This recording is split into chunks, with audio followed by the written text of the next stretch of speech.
السلام عليكم ورحمة الله وبركاته. أعزائي تلميذات وتلاميذ الأولى علوم رياضية، في هذا الفيديو إن شاء الله غادي نصحو exercice 34 page 240 dérivation. Donc l'exercice c'est la clé de la solution des exercices 35 et 36, les faits à calcul des limites. Alors là, on va voir une méthode pour calculer les limites, une méthode facile pour calculer les limites de forme indéterminée 0 sur 0 en utilisant la dérivation. Alors, dans cet exercice, on vous donne un exemple, puis on peut utiliser la même méthode pour les autres exemples. Alors, dans cet exercice, vous avez f de x est égal à 1 plus x à la puissance n, où n appartient à n étoile. Alors, première question d'abord, calculer f' de x. Alors là, on va utiliser la formule de dérivation de la puissance. Puissance d'une fonction, dérivation de puissance d'une fonction. Supposons que vous avez une fonction qui est dérivable à la puissance n. Alors sa dérivée, c'est n u' de x, u de x, n-1. Et vous pouvez l'appliquer même si l'exposant est négatif. Donc c'est ce que je vais appliquer ici. C'est 1 plus x, voilà, f' de x, c'est 1 plus x à la puissance n'. Alors, appliquons la formule de dérivation de la puissance, c'est n, 1 plus x', 1 plus x', 1 plus x, le tout à la puissance n-1. Alors, ceci va vous donner la dérivée de ceci, c'est 1, dérivée de 1, c'est 0, dérivée de x, c'est 1, donc c'est 1. Donc, n fois 1 plus x à la puissance n-1. Deuxième question, on vous demande d'en déduire la limite quand x tend vers 1 de 1 plus x à la puissance 2018 moins 1 sur, pardon, x tend vers 0. On déduire que cette limite sur x, c'est 2018. Alors, là, on va utiliser la remarque suivante. Alors, si f est dérivable,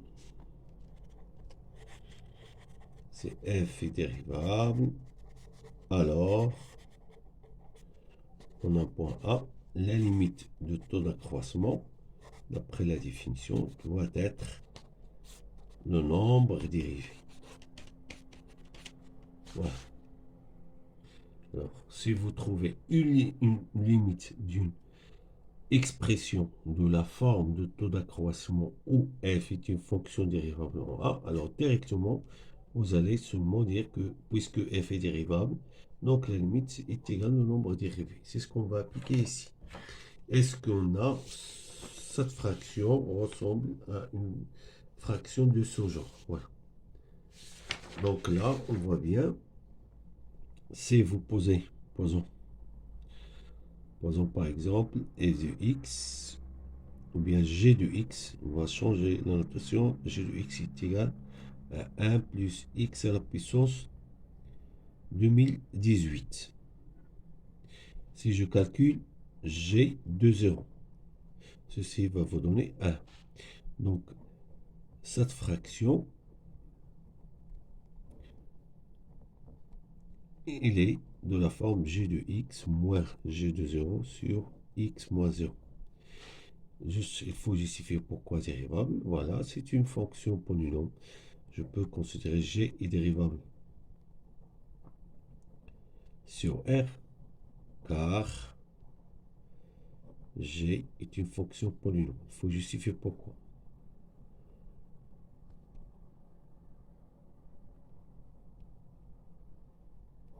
Voilà. Donc, il est dérivable en 0. Donc, j'ai la limite quand x tend vers 0 de ce taux d'accroissement est égal à g' de 0.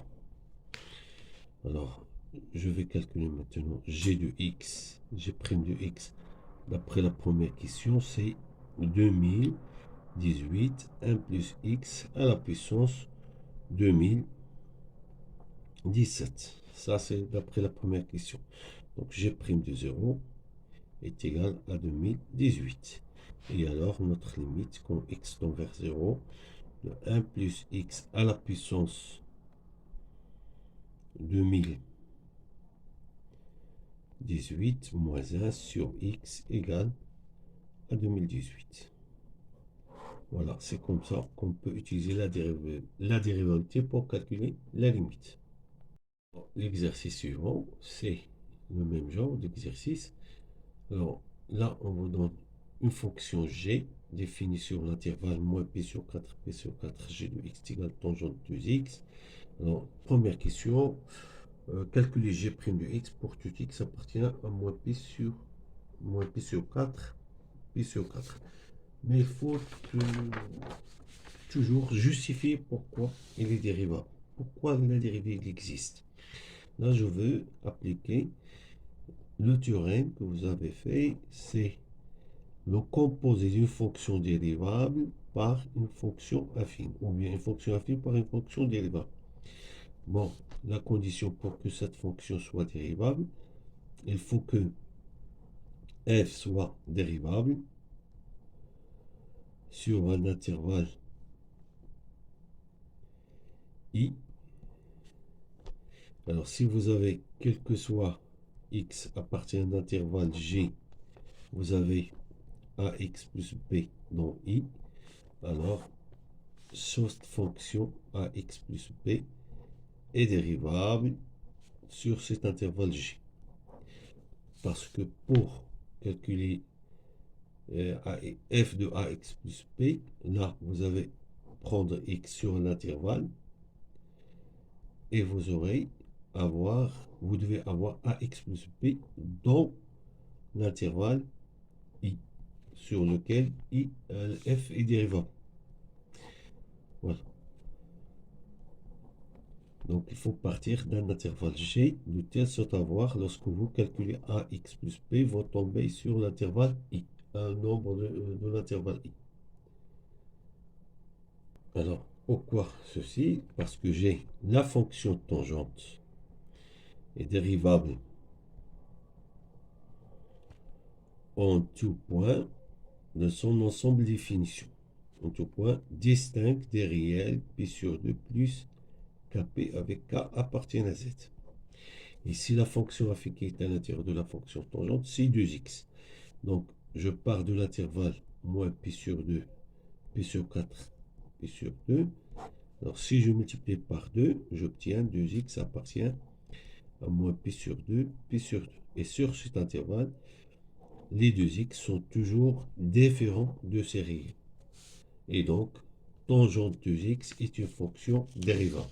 Voilà, j'ai montré d'abord l'existence de g' de x. Alors, vous avez, donc il suffit de dire, on a tangente et dérivable en tout point distinct des réels p sur 2 plus kpi pour tout k appartient à z. Et on a, quel que soit x appartient à moins p sur 4, p sur 4, j'ai 2x appartient à moins p sur 2, p sur 2. Alors, quel que soit x appartient à moins p sur 4, p sur 4, les 2x ne sont jamais des p sur 2 plus kp avec k appartiennent à z. C'est-à-dire on ne tombe jamais sur ces réels où la fonction tangente n'est pas dérivable.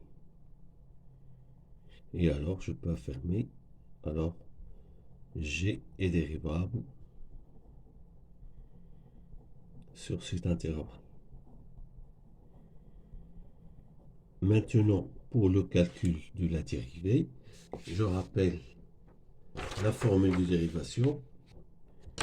Voilà, vous allez utiliser la formule de dérivation dérivée de la fonction composée d'une fonction affine par une fonction dérivable, c'est a f' de ax plus b. C'est ce que je vais utiliser ici, en utilisant aussi que la dérivée de la tangente, c'est 1 plus tangente carré x ou bien 1 sur cos carré x. Deux formules que je vais appliquer. Formule de la dérivée de fonction usuelle tangente et formule de l'opération composée d'une fonction affine par une fonction dérivable. Donc g' de x, c'est tangente dérivée de tangente de x. Alors en appliquant la formule de dérivation, c'est 2 tangente prime de 2x. Et on connaît la dérivée de la tangente, c'est 1 plus tangente carré 2x, que vous pouvez écrire aussi 2 sur cos carré 2x. Alors, en déduire la limite suivante. Voilà, donc si vous faites substitution, vous tombez sur forme indéterminée sur 0. Mais si vous faites attention, là, nous avons un taux d'accroissement. Tangente 2x moins racine de 3 sur x moins p sur 6, il est égal à g de x moins g de p sur 6. Car si vous calculez g p sur 6, vous trouvez tangentielle p sur 3, donc c'est racine de 3 sur x moins p sur 6. On a g est dérivable en p sur 6, parce que p sur 6 est un point de l'intervalle moins p sur 4, p sur 4. Et donc, la limite de ce taux d'accroissement,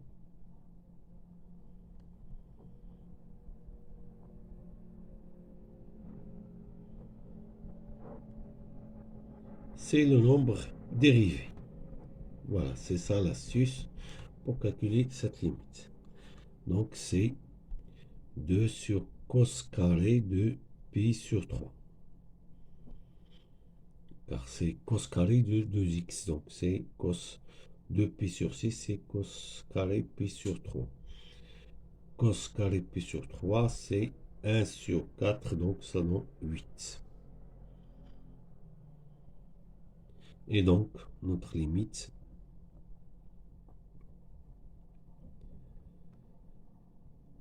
tangente 2x moins racine de 3 sur x moins p sur 6 est égal à 8.